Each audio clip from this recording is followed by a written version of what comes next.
Chapter 23. The Pass List is out. With the end of June came the close of the term and the close of Miss Stacy's rule in Avonlea School. Anne and Diana walked home that evening, feeling very sober indeed. Red eyes and damp handkerchiefs bore convincing testimony to the fact that Miss Stacy's farewell words must have been quite as touching as Mr. Phillips had been under similar circumstances 3 years before. Diana looked back at the schoolhouse from the foot of the spruce hill and sighed deeply. "It does seem as if it was the end of everything, doesn't it?" she said dismally. "You oughtn't to feel half as badly as I do," said Anne, hunting vainly for a dry spot on her handkerchief. "You'll be back again next winter. But I suppose I've left the dear old school for ever, if I have good luck, that is." "It won't be a bit the same. Miss Stacy won't be there, nor you, nor Jane, nor Ruby probably. I shall have to sit all alone, for I couldn't bear to have another desk-mate after you. Oh, we have had jolly times, haven't we, Anne? It's dreadful to think they're all over." 2 big tears rolled down by Diana's nose. "If you would stop crying, I could," said Anne imploringly. "Just as soon as I put away my hanky, I see you brimming up, and that starts me off again.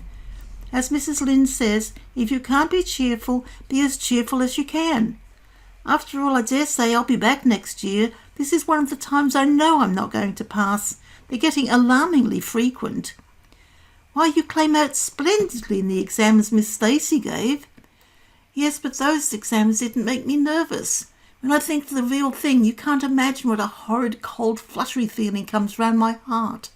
And then my number is 13, and Josie Pye says it's so unlucky. I'm not superstitious, and I know it can make no difference, but I wish it wasn't 13. "I do wish I was going in with you," said Diana. "Couldn't we have a perfectly elegant time? But I suppose you'll have to cram in the evenings." "No, Miss Stacy has made us promise not to open a book at all. She says it would only tire and confuse us, and we're to go out walking and not think about the exams at all, and go to bed early. It's good advice, but I expect it'll be hard to follow. Good advice is apt to be, I think. Prissy Andrews told me that she sat up half the night every night of her entrance week and crammed for dear life, and I had determined to sit up at least as long as she did. It was so kind of your Aunt Josephine to ask me to stay at Beechwood while I'm in town." "You'll write to me while you're in, won't you?" "I'll write Tuesday night and tell you how the first day goes," promised Anne. "I'll be haunting the post office Wednesday," vowed Diana. Anne went to town the following Monday, and on Wednesday Diana haunted the post office as agreed and got her letter. "Dearest Diana," wrote Anne, "here it is Tuesday night, and I'm writing this in the library at Beechwood. Last night I was horribly lonesome all alone in my room, and wished so much you were here with me. I couldn't cram because I promised Miss Stacy not to, but it was hard to keep from opening my history as it used to be to keep from reading a story before my lessons were learned.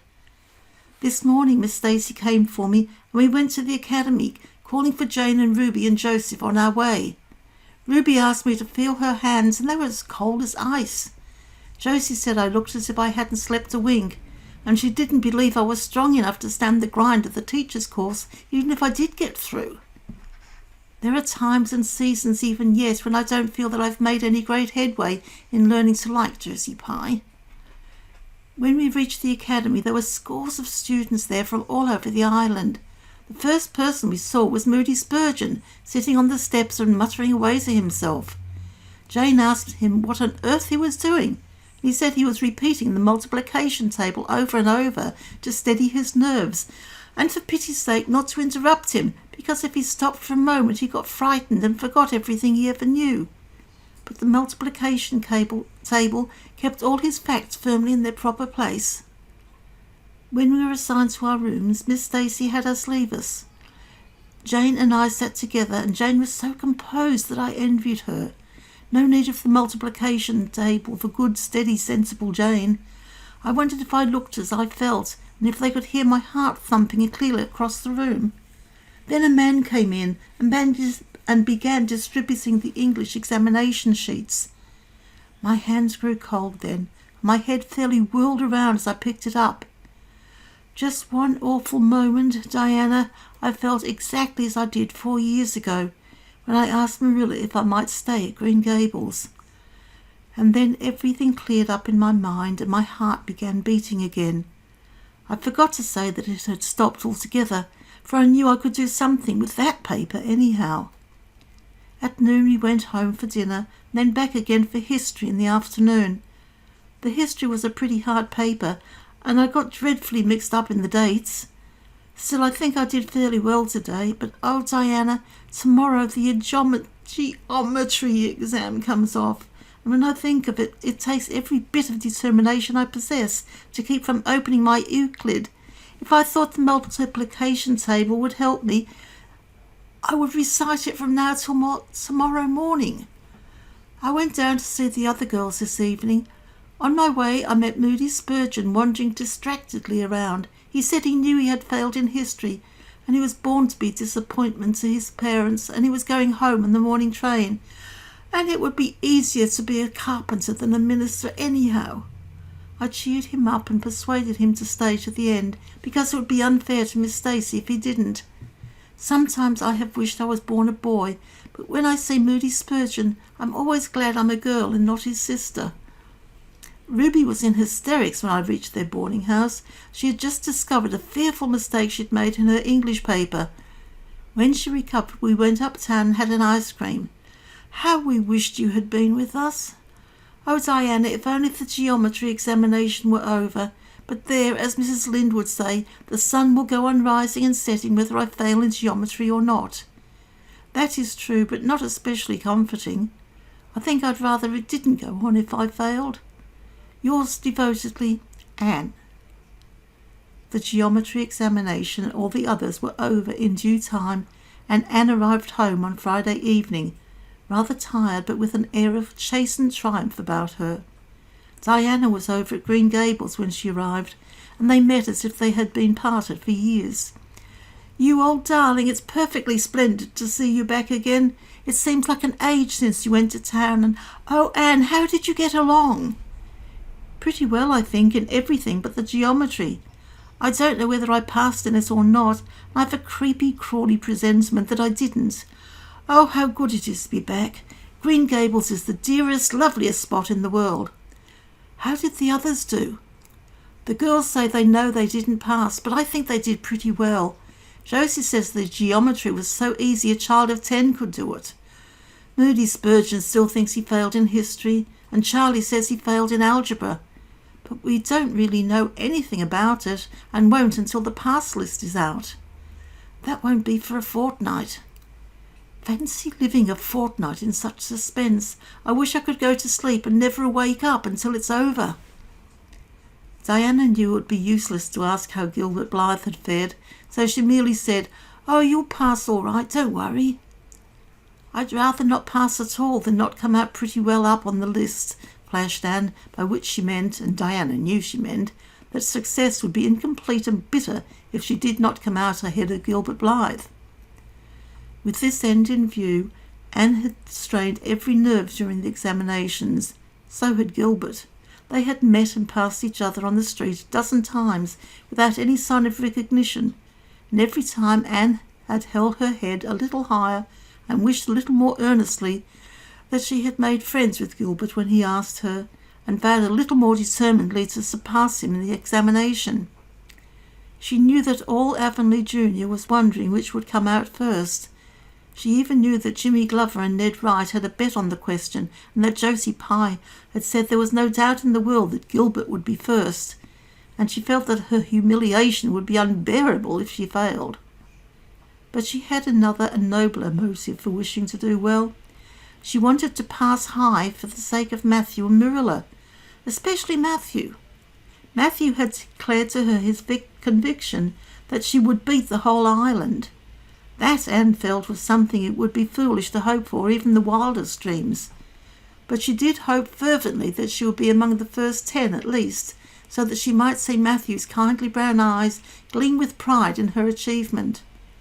That, she felt, would be a sweet reward indeed for all her hard work and patient grubbing among unimaginative equations and conjugations. At the end of the fortnight, Anne took to haunting the post office in the distracted company of Jane, Ruby and Josie, opening the Charlottetown dailies with shaking hands and cold sink-away feelings as bad as any experienced during the entrance week. Charlie and Gilbert were not above doing this too, but Moody Spurgeon stayed resolutely away. "I haven't got the grit to go there and look at a paper in cold blood," he told Anne. "I'm just going to wait until somebody comes and tells me suddenly whether I've passed or not."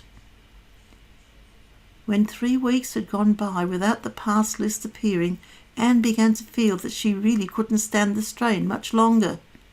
Her appetite failed, and her interest in Avonlea doings languished. Mrs. Lynde wanted to know what else you could expect with the Tory superintendent of education at the head of affairs, and Matthew, noting Anne's paleness and indifference and the lagging steps that bore her home from the post office every afternoon, began seriously to wonder if he hadn't better vote Grit at the next election. But one evening the news came. Anne was sitting at her open window, for the time forgetful of the woes of examinations and the cares of the world, as she drank the beauty of the summer dusk, sweet-scented with flower breaths from the garden below, and sibilant and rustling from the stir of poplars. The eastern sky above the firs was flushed faintly pink from the reflection of the west, and Anne was wondering dreamily if the spirit of colour looked like that, when she saw Diana come flying down through the firs, over the log bridge and up the slope, with a fluttering newspaper in her hand. Anne sprang to her feet, knowing at once what that paper contained. The pass list was out. Her head whirled and her heart beat until it hurt her. She could not move a step. It seemed an hour to her before Diana came rushing along the hall and burst into the room without even knocking, so great was her excitement. "Anne, you've passed," she cried. "Passed the very first. You and Gilbert both. You're ties, but your name is first. Oh, I'm so proud." Diana flung the paper on the table and herself on Anne's bed, utterly breathless and incapable of further speech. Anne lighted the lamp, oversetting the match safe and using up 6 matches before her shaking hands could accomplish the task. Then she snatched up the paper. Yes, she had passed. There was her name at the very top of the list of 200. That moment was worth living for. "You did just splendidly, Anne," puffed Diana, recovering sufficiently to sit up and speak, for Anne, starry-eyed and rapt, had not uttered a word. "Father brought the paper home from Bright River not 10 minutes ago.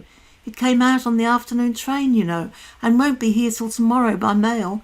And when I saw the pass list, I just rushed over like a wild thing. You've all passed, every one of you, Moody Spurgeon and all, though he's conditioned in history. Jane and Ruby did pretty well. They're halfway up, and so did Charlie. Josie just scraped through with 3 marks to spare, but you'll see she'll put on as many airs as if she'd led. Won't Miss Stacy be delighted? Oh, Anne, what does it feel like to see your name at the head of a pass list like that? If it were me, I know I'd go crazy with joy. I am pretty near crazy as it is, but you're as calm and cool as a spring evening." "I'm just dazzled inside," said Anne. "I want to say 100 things, and I can't find words to say them in. I never dreamed of this. Yes, I did too, just once. I let myself think once. What if I should come out first? Quakingly, you know, for it seemed so vain and presumptuous to think I could leave the island. Excuse me a minute, Diana. I must run out to the field to tell Matthew. Then we'll go up the road and tell the good news to the others." They hurried to the hayfield below the barn where Matthew was coiling hay, and as luck would have it, Mrs. Lynde was talking to Marilla at the lane fence. "Oh, Matthew," exclaimed Anne, "I've passed and I'm first, or one of the first. I'm not vain, but I'm thankful." "Well, now, I always said it," said Matthew, gazing at the pass list delightedly. "I knew you could beat them all easy." "You've done pretty well, I must say, Anne," said Marilla, trying to hide her extreme pride in Anne from Mrs. Rachel's critical eye. But that good soul said heartily, "I just guess she has done well, and far be it from me to be backward in saying it. You're a credit to your friends, Anne, that's what, and we're all proud of you." That night, Anne, who had wound up the delightful evening with a serious little talk with Mrs. Allen at the manse, knelt sweetly by her open window in a great sheen of moonshine, and murmured a prayer of gratitude and aspiration that came straight from her heart. There was in it thankfulness for the past and reverent petition for the future. And when she slept on her white pillow, her dreams were as fair and bright and beautiful as maidenhood might desire.